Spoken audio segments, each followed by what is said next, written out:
Today, we are starting on our carnivore tour, or carnitour if you will. I'm so excited to build for some of these incredible animals in Jurassic World Evolution 3, so without further ado, welcome back everyone to Jurassic Park Paradise. So, I forgot to record the actual start of this, but you can see I made some barriers to start. So I already had the tour kind of planned out beforehand, but what I really wanted to do was get started with the smaller details in here. Since we are making a tour after all, one of the things that I did want to keep in mind was how I'm actually going to present these animals to the guests, and I thought that not having any fences in the way would be the best way of showing that off. So after plopping down a few dilos in here and also kind of doing my own thing, I was doing this on stream, by the way, I started to outline the habitat with these beautiful new boulder pieces. That way, we have what's known as a dry moat. Now, a dry moat, whenever you're looking at a zoo or at, like, you know, any kind of animal holding facility, is essentially a big cliff that prevents animals from climbing out. Could Dilophosaur jump out of here? Absolutely. Do I really care? Not really. I really want to kind of tread this line in between of realism and also the fantasy that is Jurassic Park, Jurassic World Evolution, whatever you want to call it. My good friend Geekism has a wonderful term for this, and it's called implied realism. It essentially toes the line in between what would seem realistic for a park and also what is realistic by my standards of, you know, taking the time to actually build in this game. But since this is a tour, after all, we need to keep in mind what viewpoints are important for our guests. So that's why I'm kind of blocking out some certain sections with bamboo. Now, bamboo in the real life is such a wonderful resource. People use it to build, make things out of, make tools out of, but in zoo design and park design, it's a cheap and effective resource that allows you to actually sell the vibe of a tropical area. So mixing that piece with a bunch of ferns, with the rhododendrons, and I also end up using the thistle in here, my new favorite plant, we make this area really stand out, especially with these ferns. I then start to take a look at where I want my T-Rexes to go. We're starting off with a bang, and it's only gonna go down from here. Maybe. I'm not sure. But we're adding 3 new species to our park today. That is the Dilophosaurus, Velociraptor, and of course, the Tyrannosaurus Rex. We needed to build for this guy immediately. I could not see a world in which we don't have this guy in our park, and I already had the idea that on this cliffside would be where they would live. So I start to partition out their habitat a little bit. Part of my favorite things about Jurassic World Evolution 3 now is that you don't need to put fences everywhere for your dinos to live in. You can simply put them down anywhere, and it's just so much easier. And one of the things I do keep in mind as well is also just placing the rest of these kind of moat areas. It takes a while to do something like this, whether you're doing custom fences, whether you're doing like custom moats or stuff, but it is so important to do this, guys. It is so important to take the time to add these small details to your park. As a Planet Zoo and Planet Coaster creator, this is one of my biggest tips that I could give to you if you're a Jurassic World Evolution player. Hello, it's very nice to meet you. My name is Leaf. But it's to take your time with the smaller details, especially when it comes to modular building, in order to come out with a beautiful and detailed looking zoo or habitat or theme park. You really need to spend your time focusing on what makes it special in the first place, and that you really get settled in with all the modular building. And of course, I had to implement even more waterfalls in here. I was so excited that we finally have like these beautiful dynamic waterfall tools, and they look so good. So I had to include this right at the end of the T-Rex habitat, and they actually drink out of it, which is the craziest thing in the world too. So adding a whole bunch of that stuff in here and also doing the dry moat technique once again came in super handy. Then I start to do another kind of technique that a lot of zoos and a lot of my zoos have implemented, and I start to bring this technique over to Jurassic World Evolution 3. This is kind of like a false bat. So basically, again, I'm towing the line in between realism, not realism. It's that implied realism. It's that happy little middle ground. So in order to do this, I still have fences on the back over there, and I have them like at a lower angle and at a lower elevation so that they are not visible from the actual tour area, but there are still fences keeping our Rexes in. And because of that, I also add another kind of lip on the back of that, kind of like a brim, if you will. If you're familiar with theme park terminology, a brim is kind of like elevated area that kind of encompasses like a greater area of a theme park or something like that. Also, I was doing a little bit of a mini tour over here. We'll just skip over this. But yeah, I kind of talk about all my plans for this park at this point. I was streaming this. Be sure to hit the bell icon and consider subscribing if you want to watch some nice Jurassic World Evolution streams. I love it. But yeah, I was talking about all my like previous like plans for this park and all my current plans. It's just so exciting. But you can see I start to make the raptor habitat right in here. Again, it's just a very simple way of incorporating these species into the park. I already kind of had this little divot in here. Figure might as well have this be a habitat. It's so much easier than like, you know, and like a foliage covered area. I don't know, it just gives it so much more of an interest point. Yeah, meticulously kind of placing these pieces down. Again, it takes a while, and that's kind of why I saved this quote-unquote boring work for the streams, because it's easier just to talk with you guys while I'm doing that. But yeah, pretty much doing that, and then I got started on kind of how I want their habitat and environment to be laid out. Again, I kind of just want them to have this nice big open paddock where they have this little place where they can kind of rest on their laurels and kind of have this nice elevated area above the guests. I think it's super cool just to like be able to look into a habitat and see a raptor above you. I think that's such a cool little concept. And you can see I'm getting a little accustomed with the terrain brushes right now. Again, kind of just using whatever mix I can find of the kind of rooted dirt, rocks, everything else in between, just trying to make this habitat and this area really come together well. It's so easy and it's so quick to do it too. It's so effortless, honestly, to get a good looking habitat in this game. All you have to do is kind of just mess around with the brushes a little bit and you get a nice naturalistic looking zoo. It's so cool. So yeah, around the brim back there, I start to add just a few more touches, like a few more little pieces of foliage, all that other stuff, all these goodies. And yeah, that's pretty much it. Adding these kapok trees as well to the top to really help it all come together. I just love that look, and I add that big tree on the top. I decide against it. I end up using the Brazil nut trees because they just have that nice skinny queen look about them. It's nice. Also, custom hedges. These are now officially on the Frontier Workshop. Be sure to check out like all my creations on there. I have a lot of fun stuff. It's really cool. And I also get started on a backstage area. You'll see that come together in just a little bit. Chat decided that the Jurassic Park 3 raptors reign supreme, so we add a bunch of those into the habitat right over there. I really didn't care what kinds we added, but Jurassic Park 3, they just have some awesome looking ones. And with the raptors in their habitat, I began to really dig into the T-Rex habitat over here. Again, I start to do things a little bit bigger in this game and then build smaller. So I get started with a foliage palette. I get started with like where I want the main areas to be, where I want the bushes to be, the trees, the water, etc., etc. And then I kind of work around that. I kind of use that as my guide tool. And then from there, I basically just work smaller and smaller until every single detail is fleshed out. Now, these habitats are very big, so I'm not really going to focus too much on where each kind of rock is going to be, but I will keep in mind like certain viewing areas and certain like vistas where I feel like the Rex or the Velociraptor or the Dilos would kind of stick out at. Just playing around with that and seeing what would work. Fixing up this little corridor right over here.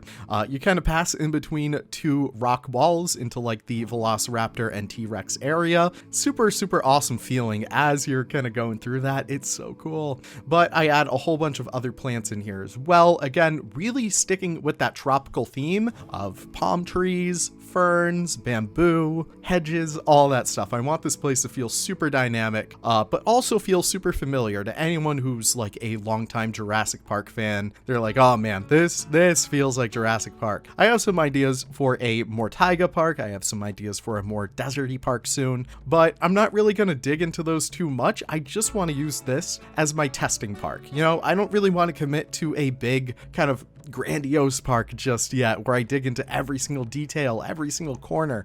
No, I'm kind of just using this as an example to get used to the game, and hopefully I can finish this relatively soon so I can get started on those bigger ticket ideas. But here you can basically see me really filling in every single gap that I can find with this bigger foliage. And I start to include a few little cheeky things in here. I like to have these little areas of like interest where it's kind of just like a small little reference to something, a small little nod. So I do have this little reference to the Lost World up here with the kind of campers kind of falling down kind of. Again, there are much better examples of this on the workshop already of people doing that stuff, but I wanted to include just a little bit of that stuff in there without really using too many blueprints. Yeah, I think the only blueprint I've used in this park so far has been like a little building, and I'm gonna throw it up on the screen right here. I forgot who actually made it, but you'll see that come up relatively soon. But yeah, that's pretty much that. And this is just such an easy way of getting accustomed to this game too, is making a tour first. Like, this is such an awesome way to get associated with the pieces, get associated with the building style, and really dig into what makes this game stand out from the other games made by Frontier, like Planet Zoo and Planet Coaster. Not talking about Dog's Life over here. But a lot of my knowledge from those other games still play into here. I mean, we're making a animal tour, which is something I've done a few other times in Makulutano. Really awesome safari park if you guys haven't seen that so far.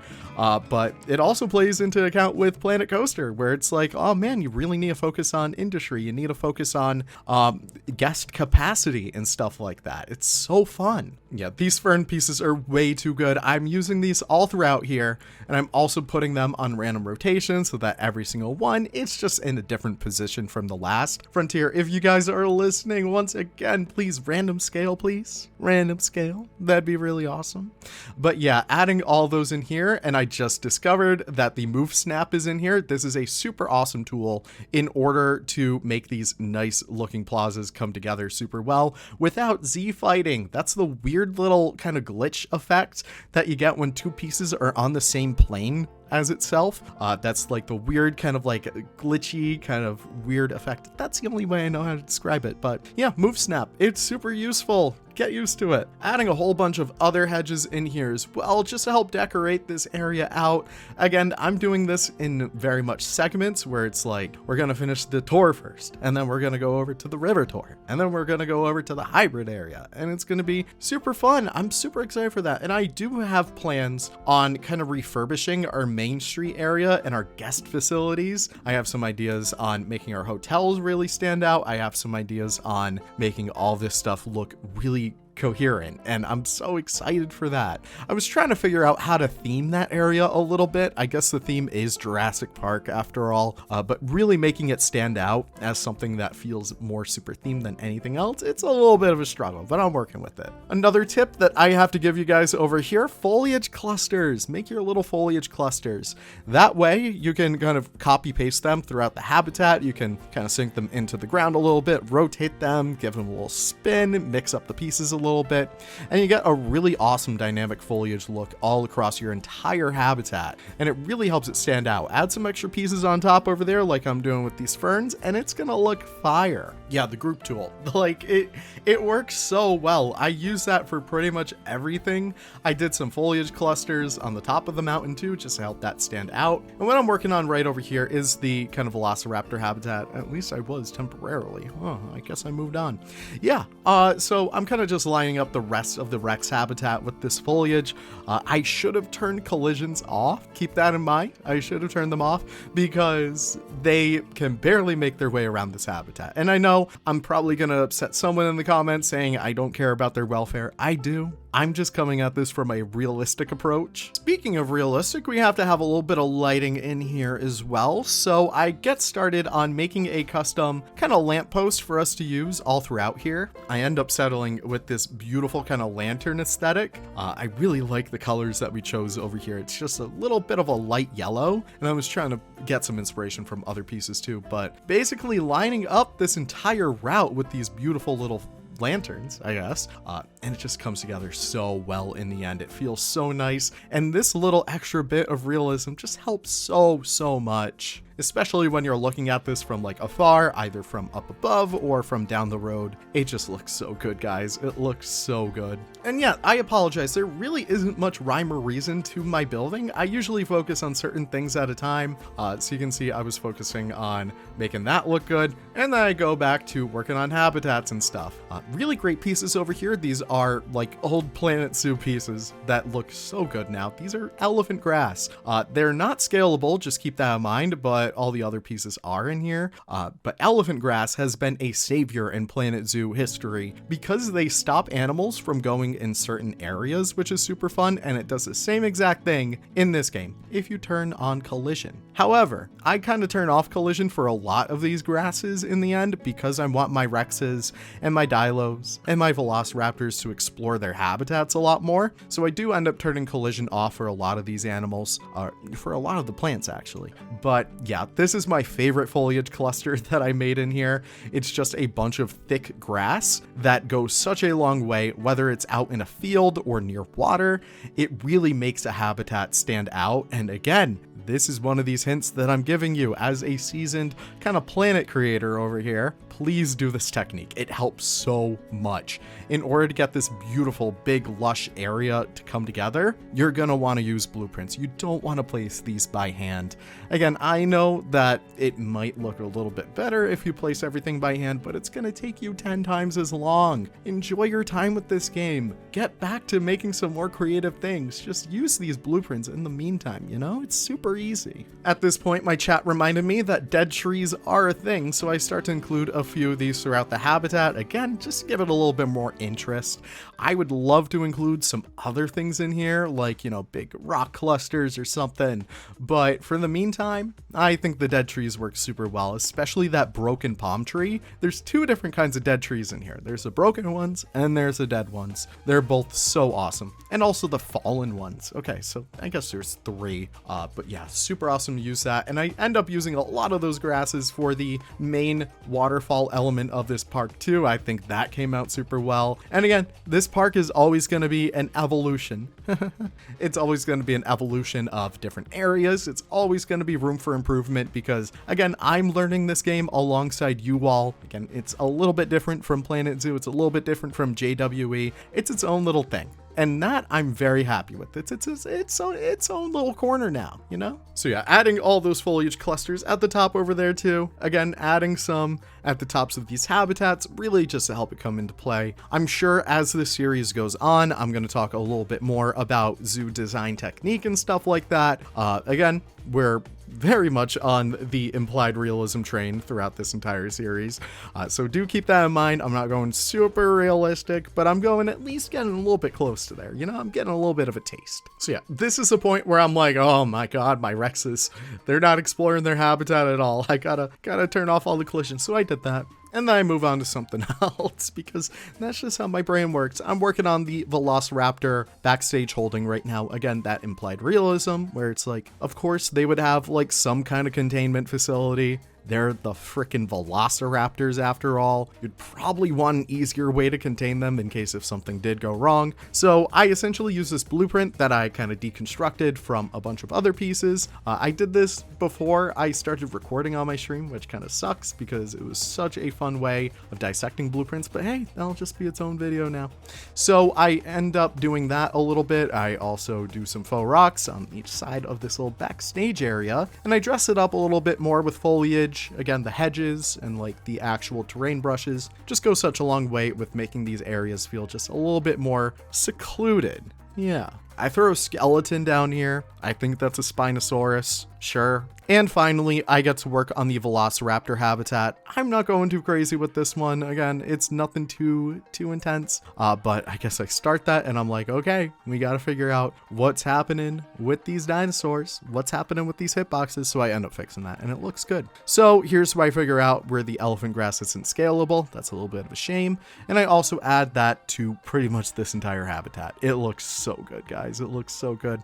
Again, it's such an easy way of making these habitats really stand out with these foliage clusters. Again, it doesn't look too repeated, which is something I really care about. I also like to add a bunch of foliage here and there, like these K-pop trees to break up any kinds of like patterns that you see. I know that using blueprints all the time, you'll start to see like the same patterns start to form, like, oh, this tree is slightly closer to the left one or whatever. You can just throw in some pieces and it'll break it up a little bit more, and it just works so well. Also added a little nest in here for our T-Rexes to have babies. They have not had babies just yet, waiting patiently for that moment to come. Waiting patiently for that to happen. But with that being said, we just add a whole bunch of other details in here. Again, we just do very top level stuff. Again, not going too crazy with this entire thing. We're just, we're having fun with it. We're learning the tools, we're learning how this game works, and we're making a damn fun park while we do that. That's all I really want to get out of this game, is having fun. And yeah, of course,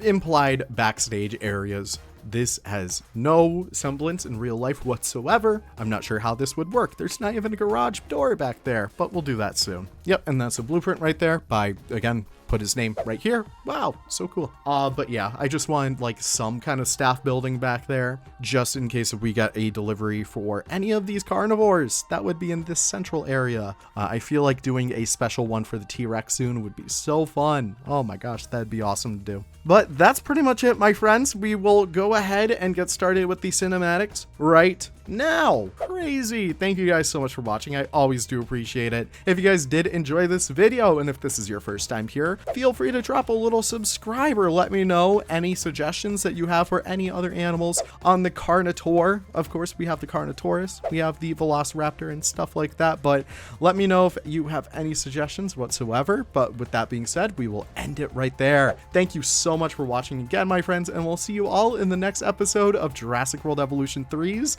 Jurassic Park Paradise. Have a great one all. See you then.